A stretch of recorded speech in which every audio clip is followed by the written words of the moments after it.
ബഹുമാനപ്പെട്ട ഉസ്താദുമാർ, എൻ്റെ പ്രിയപ്പെട്ട മുതാലിം സുഹൃത്തുക്കൾ, നാം ഏവരും ഇന്ന് RSA അണിച്ചൊരുക്കിയ ഒച്ച 2K25 എന്ന പ്രോഗ്രാമിലാണല്ലോ ഒത്തുകൂടിയിരിക്കുന്നത്. ഈ അവസരത്തിൽ അപഹരിക്കപ്പെടുന്ന വ്യക്തിസ്വാതന്ത്ര്യം എന്ന വിഷയത്തെ ആസ്പദമാക്കി എന്നിൽ അറിയാവുന്ന കുറച്ച് കാര്യങ്ങൾ ഞാൻ പറയാം. നാഥൻ തൗഫീഖ് നൽകട്ടെ. പ്രിയ സഹോദരൻ, നമ്മൾ ഏവരും ചിന്തിക്കേണ്ട വിഷയമാണ് അപഹരിക്കപ്പെടുന്ന വ്യക്തി സ്വാതന്ത്ര്യം. ഇസ്ലാം ഒരു മനുഷ്യന് ജനന സമയത്ത് തന്നെയാണ് സ്വാതന്ത്ര്യം സമ്മാനിച്ചത്. ഖുർആൻ പ്രഖ്യാപിക്കുന്നു, ലാ ഇക്രാഹ ഫിദ്ദീൻ, മതത്തിൽ ബലപ്രയോഗമില്ല. അഥവാ ഒരാളുടെ വിശ്വാസം നിർബന്ധിപ്പിക്കാനോ അവന്റെ അവകാശം അപഹരിക്കാനോ ആരും അർഹരല്ല. മുസ്ലിം റിപ്പോർട്ട് ചെയ്തൊരു ഹദീസിൽ കാണാം, മുഹമ്മദ് മുസ്തഫ സല്ലല്ലാഹു അലൈഹി വസല്ലം പറയുന്നു, മുസ്ലിം മറ്റൊരാളെ ഉപദ്രവിക്കാനോ അവന്റെ അവകാശം അപഹരിക്കുവാനോ അവനെ അവഹേളിക്കുകയോ ചെയ്യരുത്. ഇതിലൂടെ ഒരു വ്യക്തിയുടെ മാനവീയവും സ്വാതന്ത്ര്യവും സംരക്ഷിക്കപ്പെടുന്നു. എന്നാൽ ഇന്ന് ലോകത്ത് വ്യക്തിപരമായ സ്വാതന്ത്ര്യം അടിച്ചമർത്തപ്പെടുകയാണ്. പല രീതിയിലാണ് വ്യക്തി സ്വാതന്ത്ര്യം അപഹരിക്കപ്പെടുന്നത്. അഭിപ്രായങ്ങളെ അടിച്ചമർത്തപ്പെടുകയാണ്. ചിലർക്ക് മാത്രം അവകാശങ്ങൾ, മറ്റു ചിലർക്ക് വിലക്കുകൾ. മതവിശ്വാസങ്ങൾക്ക് വിരുദ്ധമായി നിയന്ത്രണങ്ങൾ ഏർപ്പെടുത്തുകയാണ്. ഇത് നീതിപൂർണമായ ഇസ്ലാമിന്റെ സന്ദേശത്തിന് വിരുദ്ധമാണ്.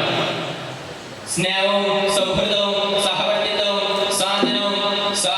സ്വാതന്ത്ര്യവും എന്ന് തുടങ്ങിയ മുഴുവൻ നന്മകളും സമ്മേളിച്ച മതമാണ് പരിശുദ്ധ ഇസ്ലാം. എന്നാൽ ഇന്ന് പകയും വിദ്വേഷവും ചാലിട്ടൊഴുകുന്ന മനുഷ്യ മനസ്സുകൾ വർദ്ധിച്ചു കൊണ്ടിരിക്കുകയാണ്. പരസ്പരം അടുക്കുവാനും അടുപ്പിക്കുവാനും ശ്രമിക്കേണ്ടവർ തന്നെ തമ്മിൽ അടിക്കുവാനും അടുപ്പിക്കുവാനും ശ്രമിക്കുന്ന ദുരവസ്ഥയാണ് നാം ഏവരും കണ്ടുകൊണ്ടിരിക്കുന്നത്. ഇവിടെയാണ് ഇസ്ലാമിന്റെ പ്രസക്തി വർദ്ധിക്കുന്നത്.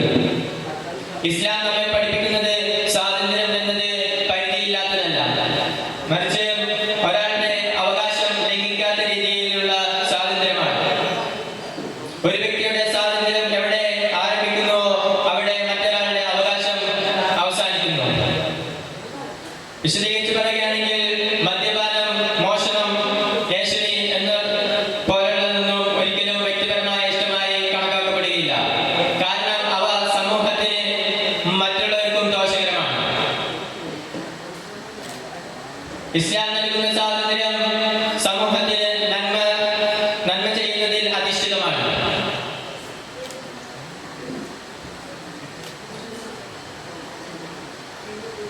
വ്യക്തിപരമായ സ്വാതന്ത്ര്യം നമ്മൾ ഇവിടെ നിലനിർത്തേണ്ടതുണ്ട്.